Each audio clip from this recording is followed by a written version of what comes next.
जय मां विंध्यवासिनी, हर हर महादेव। आप सभी का स्वागत है हमारे यूट्यूब परिवार में। मज़ार पर जाने से, साईं बाबा की पूजा करने से, मुसलमानी शक्तियों की पूजा सेवा करने से, विशेष करके मुसलमानी संबंधित साबर मंत्रों का जप करने से कामनाएं बहुत जल्दी शीघ्र पूर्ण हो जाती है। आखिर ये किस प्रकार से होता है, क्यों होता है, क्यों ये जल्दी प्रभावी हो जाता है और उसका क्या दुष्प्रभाव और दुष्परिणाम हमारे जीवन पे पड़ता है। विशेष करके सनातन संस्कृति संबंधित जितने भी लोग होते हैं, जो सनातनी हैं, जो हिंदू हैं, उनके जीवन पे कैसे प्रभाव पड़ता है, इस विषय को आप जरूर सुने। और अगर आपके इष्ट मित्र जो इस प्रकार के कार्य करते हैं, उनके साथ इस वीडियो को जरूर शेयर करें। आप सभी से निवेदन है, चैनल को जरूर सब्सक्राइब कर लें। सबसे पहली बात ये, किसी भी सनातन संस्कृति से संबंधित कोई व्यक्ति होगा तो उसका, चाहे वो कितना भी मांसाहार भी क्यों ना करता हो उसके घर परिवार में, फिर भी उसका पूजन स्थान जरूर शुद्ध होगा। वहाँ पे पूर्ण शुद्धता का वास होगा। भोग पूजन शुद्धता के साथ लगेंगी, नहा धो करके वहाँ पूजा हो रहा होगा। वहाँ का वातावरण अत्यंत दिव्य होगा। वो दिव्यता कब तक रहती है? जब तक कि वो व्यक्ति किसी प्रेत पिशाच की मजार पर ना चले जाए, किसी मुर्दे की मजार से किसी चीज़ को ला करके अपने पूजन स्थान पर ना रख दे, या मुर्दा का मूर्ति ला करके ना रख दे अपने पूजन स्थान पर। अनुभव की बात बता रहे हैं। बहुत सारे लोगों का जब मैसेजेस आता है कि भाई घर में इस प्रकार की परेशानी हो रही है, कृपया देख लीजिए। जब देखा जाता है और उनसे पूछा जाता है कि भाई आपके घर में कोई साधक थे क्या, पहले कोई तंत्र मंत्र करते थे, सीखते थे क्या? हाँ भैया, हमारे फलाना व्यक्ति थे। उन्होंने क्या किसी इस प्रकार की शक्ति की पूजा घर में कर रखी है क्या? भैया उन्होंने किया था, मुझे पता है। मुसलमानी शक्तियों को सिद्ध। एक बात बताते हैं, उनका नाम ले करके हम बता सकते हैं। शहजाद पीर की एक साधना होती है, ठीक है। मंत्र बहुत कॉमन सा मंत्र है, लोग उसका जप करते हैं। सांप की बाबी का मिट्टी ला करके उसको पीर की साधना की जाती है। अगर मैं बता दूं ना, आज चैनल पे अगर डाल दूं, मैं गारंटी विद गारंटी बोल सकता हूं कि कम से कम सप्ताह भर के अंदर मिलियंस व्यूज आ जाएंगे अगर उस विधान को रख दे तो। क्योंकि उसमें त्वरित रूप से वो 100% फलित होती ही होती है वो चीज़ें, लेकिन ज़िंदगी बर्बाद कर देती हैं। कान में दूरश्रवण शक्ति जो होती है, चीज़ों को बता दिया जाता है। कौन आप कर्ण पिशाचनी जैसी सिद्धि जो आप बोलते हो, उस प्रकार की चीज़ें हैं। लेकिन लगभग साल भर तक आप पूरा एंजॉय करोगे, उससे छुटकारा कभी मिलेगी नहीं। कर्ण पिशाचनी तो शायद आप भगवती की महासाधनाओं महाविद्याओं की कृपा से आपको कभी छुटकारा मिल भी जाए, कोई वैसा साधक मिले तो वो कृपा करके आपको मुक्ति दिला भी दे और प्रायश्चित विधान करवा करके आप पुनः सब कुछ ठीक कर भी दे। लेकिन इस प्रकार की जो साधनाएं कर लेते हैं ना, उनके जीवन में कोई साधक आना ही नहीं चाहेगा। कारण क्या है कि वो ऐसे ऐसे भोग को मांगेगा या आपकी बुद्धि को इतना दिग्भ्रमित कर देगा कि आप मजबूर हो जाओगे। आप मजबूर हो जाओगे कि भाई हमको ये करना पड़ेगा। इसी प्रकार की चीज़ों को लोग करके घर में रख लेते हैं।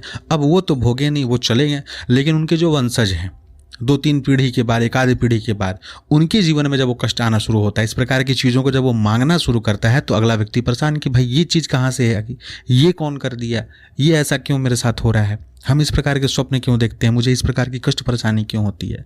और आज भी जो नए लोग, नए नए जो जा रहे हैं मज़ारों पर, दरगाहों पर, अपनी मुरादों को लेकर के टोकरी धो रहे हैं, चादर चढ़ा रहे हैं, कब्रों को चूम रहे हैं, घर में ला करके वहाँ के भस्म रख रहे हैं, वहाँ के फोटो रख रहे हैं, मुर्दे की मूर्ति को रख रहे हैं, अभी नहीं भोगेंगे वो।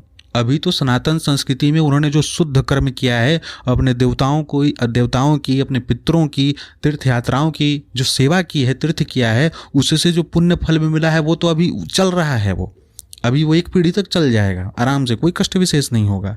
इसकी कामनाएं भी पूरी होंगी। कामनाएं तीर्थ करने से नहीं पूर्ण हुआ, ऐसा लग रहा है ना, उसी के प्रभाव से पूर्ण होगा। लेकिन अगर तीर्थों का प्रभाव नहीं भी है, सदकर्मों का प्रभाव नहीं भी है, आप मजार पे गए, दरगाह पे गए, वहाँ जाने से आपकी कामनाएं कैसे जल्दी पूर्ण हो जाती है? क्योंकि अगर वास्तव में वहाँ पे कोई प्रेत पिशाच पूजित है, स्थापित है, वो आपकी कामना को सबसे पहले पूरा करेगा। क्योंकि उसे भी पता है साला कि जिहाद क्या होता है, उसे अच्छे से पता है। जीवित रहते ही जिहाद क्या, मृत्यु के बाद भी जिहाद करेगा। इसकी कामना पहले पूरी करो भाई, इसकी अर्जी पहले पूरी करो। कारण क्या है? ये पूरा होगा, ये मेरा मुरीद बनेगा, मेरा मुरीद बनेगा, मेरे नाम से चिरागी करेगा। हम लोग जो दीप दान करते हैं, चिरागी करेगा, ये धीरे धीरे मेरे कब्जे में आ जाएगा। इसका पूरा परिवार फिर हमारे इस्लाम को फॉलो करेगा, और फिर 72 पूरे कोई सपने तो हैं ही। उनके बच्चों को पता होता है कि किस प्रकार से इन कामों को करना है। अगर आपका कोई वैसा मित्र हो, उस पंथ से संबंधित कोई आपका मित्र हो, वो देखिए 5 समय नमाज पढ़ रहा है, एक एक चीज़ को बता रहा है, हर बात में अल्लाह अकबर बोलेगा, हर बात में अपने वली, नबी इत्यादि शब्दों का, भारी भरकम शब्दों का प्रयोग करेगा, दिखाएगा। कमेंट्स देखिए, अपने चैनल पे जो वीडियोज़ हैं 2-4 पहले के पड़े हुए, उसमें कमेंट्स देखिए। किस प्रकार से लोग कमेंट करते हैं यहाँ करके कि तुम्हें नहीं पता, वह अल्लाह के मुरीद हैं, वली हैं, तुम पीर फकीरों के बारे में ऐसे बोल रहे हो। अरे होंगे मुरीद, होंगे वली। हमारे यहाँ सनातन संस्कृति के लोग जाहिल गंवार लोग या पढ़े लिखे बेवकूफ़ लोग हैं जो इस प्रकार की चीज़ों को जाकर के पूज लेते हैं।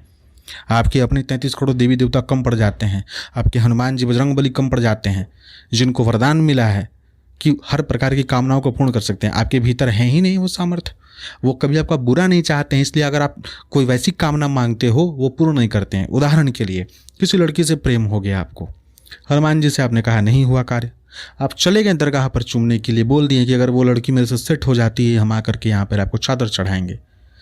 लड़की पटाख से सेट हो गई, वहाँ पर आप किसी मौलवी को, वहाँ के किसी सेवक को जो होते हैं मुरीद, उनके शागिर्द होते हैं, उनको बोले कि अरे भाई ऐसा ऐसा मैटर, उन्होंने एक इत्र दे दिया, लो ये इत्र लो, इस प्रकार से लगा के मिलना हो जाएगा, पटाख से काम होगा, वशीकरण। लड़की पूरी आपकी जाल में। अब आपको वहाँ का जो कामना था, जो मन्नत आपने मांगी थी वो पूरा करना है। आप सर पे कफन बांध करके, चादर ले करके, फूलों का हार ले करके गए, मस्त चढ़ाएँ बढ़ाएँ कि भाई मेरा कामना पूरा हो गया। अब आप फंस चुके हो, अब फंस गया साला तुम, अब तुम निकल नहीं सकते।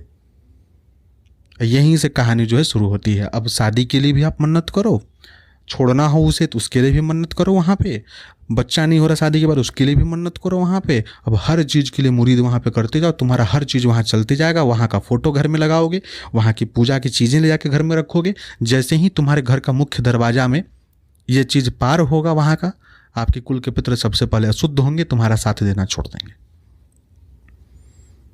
100% विद गारंटी छोड़ देंगे, वो नहीं देंगे साथ। अशुद्ध हो चुके हैं तो साथी कहाँ से देंगे।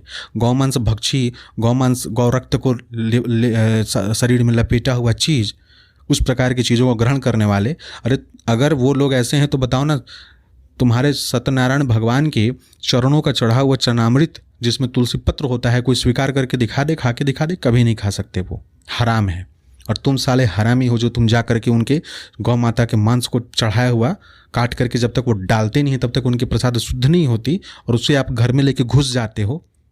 जिस प्रकार तुम्हारे घर में जो भस्म बनता है ना, तुम जब हवन करते हो तो उसमें कई प्रकार की जड़ी बूटियाँ होती हैं, गाय का शुद्ध घी होता है, गुग्गल होता है, अनेक प्रकार के दिव्य औषधियाँ होती हैं जो जल करके भस्म बन जाती हैं। और उस भस्म का प्रयोग आप जब अपने घर में करते हो तो उससे दिव्यता का प्रभाव होता है, दिव्यता का प्रचार प्रसार होता है। ठीक उसी प्रकार से उनकी उस प्रकार की जो चीज़ें होती हैं जो धुनी करती हैं, लोबान से धुनी करते हैं। आपको पता है लोबान क्या चीज़ से बनता है, क्या होता है, उससे किस प्रकार की चीज़ें आकर्षित होती हैं, जरा देखो। उसके भस्म को ला रहे हो आप घर में, उसमें और क्या क्या मिलाया जाता है बोल भी नहीं सकते। और उसे ला करके जब आप अपने घर में चौकट पे तिलक करते हो, घर बांधने के लिए लोगों को तिलक करते हो, कष्ट आप तुरंत दूर होगा, बिल्कुल दूर होगा। आप विचार से परेशान हो, तंत्र से परेशान हो, उससे कटेगा। हम बोल रहे हैं कि कटेगा, इसलिए कटेगा क्योंकि वो चीज़ें बिल्कुल आपके विपरीत हैं, आपके ऊपर जो प्रभाव डालने वाली हैं। और वो सपोर्ट करेंगी ही करेगी, क्योंकि उनको भी 72 हुरें चाहिए भाई, उनका भी जिहाद है, उन शक्तियों का भी जिहाद है कि मैं आऊँगा तो ऐसा होगा। मेरी बातें आपको हो सकता है बकवास लगे, लेकिन यथार्थ बोल रहे हैं, ये सच्चाई है। जो लोग सिख समाज के वो सबसे बड़े बड़े गुरु, आप सबके नामों को देख लो, सभी इस प्रकार के धर्म इनके खिलाफ में इतनी बड़ी बड़ी मुहिमें चलाई, अपने प्राण गंवा दिए, अपने बच्चों को गंवा दिए, इतनी कट्टरता हुई, इतना नृशंस हत्या हुआ सभी गुरुओं का। लेकिन आज देखिए उनके ही वंशज इसी चैनल पे वीडियोज है, आकर के पंजाबी में गाली देते हैं, कमेंट करते हैं कि तुम्हें कुछ नहीं पता, और वो जा रहे हैं मुरीद बन रहे हैं। तो उनके गुरु भी रोते होंगे आज कि जिनके लिए हमने प्राण गंवाए, शीश कटवाएं, जिनके लिए हमारे बच्चे दीवार में जिंदा चुने गए, वो साले आज जा करके उनके ही उस सड़े हुए कब्र को चूम रहे हैं और आकर के यहाँ पर बोलते हैं, ज्ञान देते हैं। आपके अपने पिताजी जब मृत्यु को प्राप्त हो जाते हैं, जब विष्णुलोक को जाते हैं, आप शमशान से वापस आते हो तो 13 दिन का सूतक मनाते हो, घर में छौंका नहीं पड़ता है, बिना छौंक लगाया हुआ आप सब्जी दाल खाते हो, सादा भोजन खाते हो, ब्रह्मचर्य का पालन करते हो, निभाते हो इस चीज़ को, नहाते हो रोज़, पीपल के वृक्ष में घंट बांध करके रोज जल देते हो पिताजी को। और वही मुर्दा वहाँ पर सड़ा हुआ मांस पड़ा हुआ रहता है, प्रेत पिशाच पूजित रहता है, उसको छू के चूम के घर में आते हो और ऐसे घूमते हो और ये सोच रहे हो कि तुम्हारे देवी देवता तुम्हारे साथ देंगे, तुम्हारे पितृ तुम्हारे साथ देंगे। तुम्हारे शरीर से देवताओं का, पितरों का तत्व सत्व ही हट जाएगा। ये गलती अगर आप कर रहे हो तो, और बहुत बड़े दोष के भागी बनते हैं ऐसे लोग जो इस प्रकार के कर्मों को करते हैं, जिनकी मूर्ति को रख के बाबा बोल के घर में पूज रहे, वो पिशाच जहाँ जहाँ पूजा जाता है, घर में परेशानी आज नहीं तो कल बहुत बड़े तरीके से आती है। खास करके अगर आपके कुल में गलती से किसी पुण्य का प्रभाव हुआ, कोई अच्छा साधक जन्म ले लिया, या किसी का शादी हुआ नया, कोई ऐसी स्त्री घर में आ गई, कोई ऐसी कुलवधू घर में आ गई जो कि भगवती की सेवा पूजा करती हैं, या किसी भी सनातन संस्कृति से संबंधित देवशक्ति की सेवा पूजा करने वाली हैं, अगर वो घर में आ गई तो परिवार में कष्ट और बढ़ ही जाएगा, घटेगा नहीं। उस बच्ची को भी कष्ट होगा, आपको तो कष्ट होना ही होना है। तो आशा करते हैं कि बुद्धि खुलेगी आपकी, गलत कार्य को नहीं करेंगे। जीवन में कष्ट सबको मिलना है, कोई भी कष्ट से ही नहीं हो, चाहे वो कितना भी बड़ा गृहस्थ जीवन में है, वो साधक कितना भी बड़ी साधनाएं करें, उनके प्रारब्ध को काटने के लिए जो शुभ शक्तियां हैं वो कष्ट देती ही हैं। प्रारब्ध जब तक कटेगा नहीं तब तक कष्ट जीवन में आते जाते रहेगा, चाहे कितना भी बड़ा साधक कोई क्यों ना हो। जो जीवन से मुक्त हो जाते हैं, जीवन मुक्त साधक होते हैं, उनके जीवन में जो है अलग प्रकार की चीज़ें होती हैं, उन्हें कष्ट नहीं होता। उस प्रकार की भक्ति, उस प्रकार का सामर्थ्य किसी में नहीं हो सकता, इसलिए जीवन में कष्ट होता है। उसे स्वीकार कीजिए। प्रेत पिशाच को पूज करके अपने धर्म को, अपने घर परिवार को, अपने कुल को कलंकित मत कीजिए। आशा करते हैं कि मेरी बातों से अगर आपको चोट लगी हो तो मुझे प्रसन्नता होगी। अगर आपको चोट लग रही है, अगर आप गलत कार्य कर रहे हो तो शायद अब भी जग जाएंगे तो आपके पितृ, आपके देवता आपका साथ देंगे। लेकिन अगर आप अभी भी नहीं जग रहे हैं और आपको गलत लग रहा है और आप फिर भी जा रहे हैं उन सभी जगहों पर और वैसे कृत्य कर रहे हैं, उनको मान रहे हैं, तो इसमें मैं कुछ नहीं कर सकता, कोई कुछ नहीं कर सकता। आपका दुर्भाग्य कि आप इस प्रकार के कृत्य कर रहे हैं। जगदम्बा आपको सद्बुद्धि दें, भगवती आपकी रक्षा करें। जय विंध्यवासिनी। हर हर महादेव।